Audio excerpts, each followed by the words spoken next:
One night, a 22-year-old Freddie Prinz leaped from his bar stool and went running through the room, whooping like a worshiper at a revival meeting, punching random people in the arms and yelling, "He's the goddamn best. Man, Pryor knows what's right. He's paid all the dues." Franklin Ajay would often come to observe. Every comedian looked at him with awe for the brilliance he was bringing out. Yet Ajay said he never felt any personal warmth for Richard as a person, ever since their first meeting in 1969, when Ajay reported for work on Uncle Tom's Fairy Tales and found him screaming abuse at Shelley. There was absolutely zero he could teach me about living.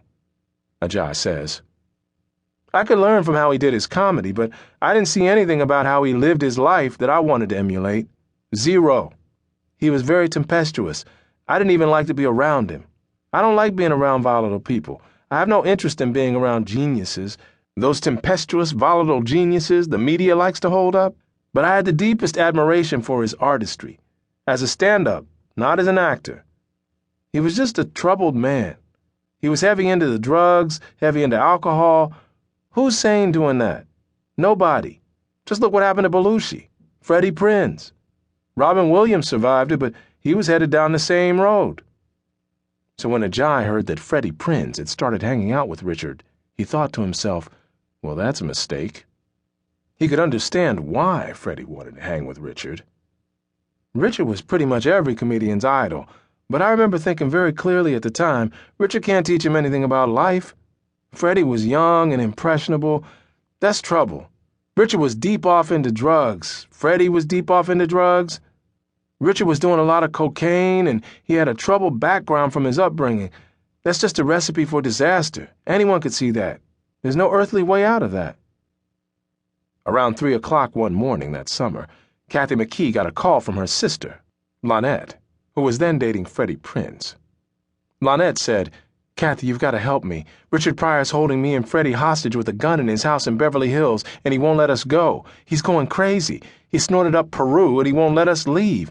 I'm terrified, and he keeps saying, 'Get your sister, call Kathy and have her come.'" "Where are you?"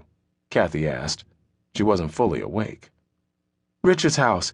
Can you get over here, please?" "Okay." Kathy got dressed and drove over. 3:30 in the morning. Richard answered the door. Sure enough, Richard has them captive. He's got a gun and he's going crazy, threatening to kill himself. Then I walk in and he lets them go. I always had this calming effect on Richard, she explains. Like a therapist, I came up in the hood of Detroit and I don't put up with that. He said, "Okay, baby, you stay with me now and talk with me and party with me." So I did. I stayed like 3 days with him and kept him company and got high with him until he passed out.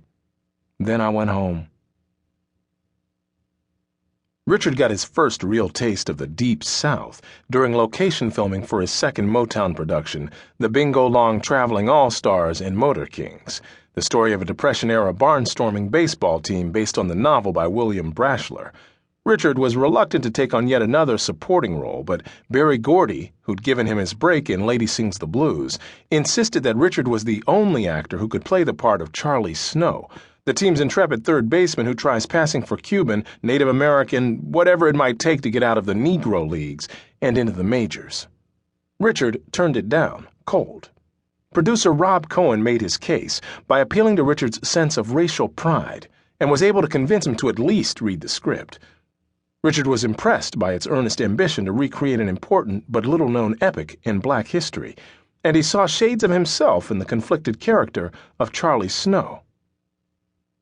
The mostly upbeat movie captured a lot of fans, recalls co-star James Earl Jones.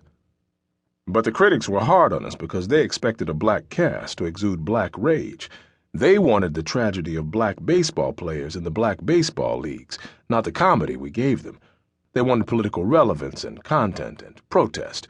They couldn't accept that this was not a black film, but simply a film about black people. While the rest of the cast stayed at the Macon Hilton, Richard, as had become his habit, kept himself apart from his co-stars, renting a house near Mercer University, ostensibly so that he could be with his family. Grandma Marie, Aunt Dee, his Uncle Dickie's ex-wife, and, according to one reporter, a lady friend of Greek extraction.